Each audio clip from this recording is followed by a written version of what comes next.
Greetings! In this video, we'll highlight some of the features and functions of the Direct Design software. This video is under the software orientation portion of our learning series. Additional videos will cover different topics of the Direct Design software. Direct Design takes the structural and construction requirements of TMS 402 and 602, marries them with the loading criteria of ASCE 7, all under the umbrella of the International Building Code. Direct Design does a comprehensive load analysis, taking into account wind, seismic, and user-defined snow loads, does a complete structural analysis on the masonry and the masonry segments, and then generates code-compliant design drawings indicating where reinforcing and grouting is needed within each of our building elevations. When we first open the Direct Design software, it's going to tell us that we don't have a structure defined. We can either add one from an existing project we've created, or in this case we're going to create a building from scratch. All dimensions are based upon a standard XYZ grid system. In this case we're simply just going to add in plan dimensions for our building. We're going to give it a simple 20 foot by 20 foot plan dimensions. We can also define whether or not interior column lines exist within our structure, and these are measured off of each one of the bearing walls within our building. At this point we've created a four-sided building, but it doesn't have any openings. And so we can go in and add openings as necessary for each one of our different grid lines. Here we're just going to add a simple 4 foot by 4 foot opening. And you notice here that we can also indicate whether or not arching action is permitted for these openings. And if this box is checked, the software will take into consideration arching action. So we've added an opening, and we can continue to go around our building to each one of the different wall elevations and define different openings. Here I'm going to add in a door, so it's going to have a bottom coordinate of 0, give it a height of 8 foot, and a width of 3 foot 4 inches. And again, we can choose arching action for any of our openings within our structure. We can continue to go around our building adding in openings.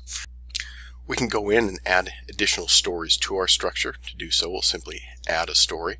It'll ask for our story height and what type of diaphragm system is the roof or the floor system for that particular story. We can continue to go around and add in more building segments or sections.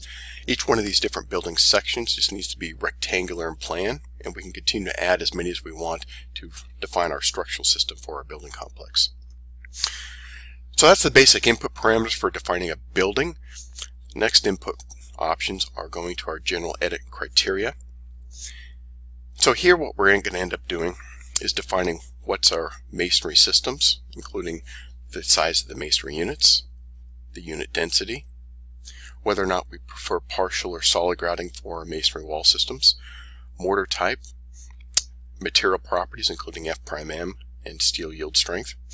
And we can also define for it what the roof and the floor dead and live loads are, and these loads will be transferred into our structural load bearing system. We can also define for it what type of shear wall system. So Direct Design does only reinforced masonry, so you have the option of choosing between ordinary, intermediate, or special reinforced shear walls.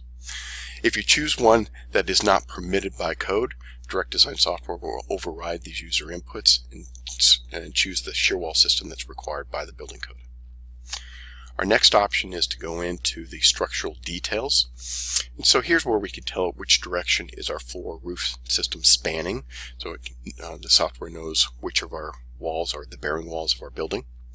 If we have a parapet, we can also define some of the roof properties, including the mean roof height, the maximum roof height, and the roof angle. Direct Design will take these into consideration in terms of resolving the wind loads applied to our structure.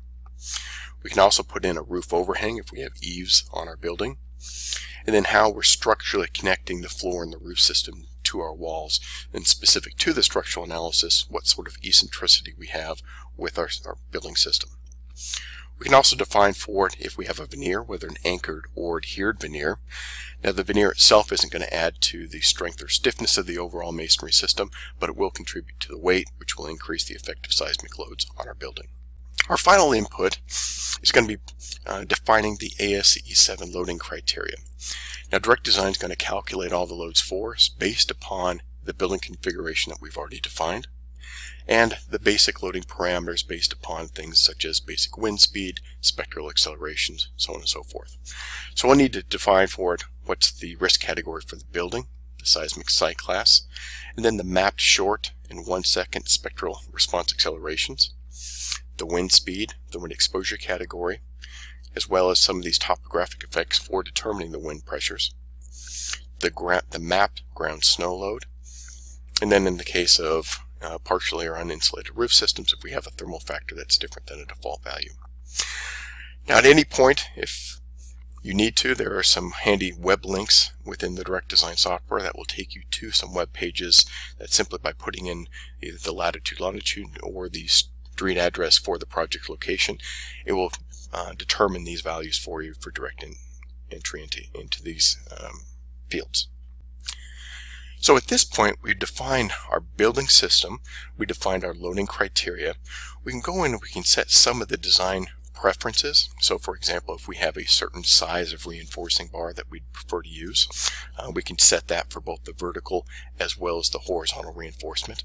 And we can do this independently for each story. So if we had a 4-story structure, we can go in and select our preferred bar sizes for each story independently. We can also choose, if we want to use bed joint reinforcement whenever permitted by the building code as part of our horizontal reinforcement.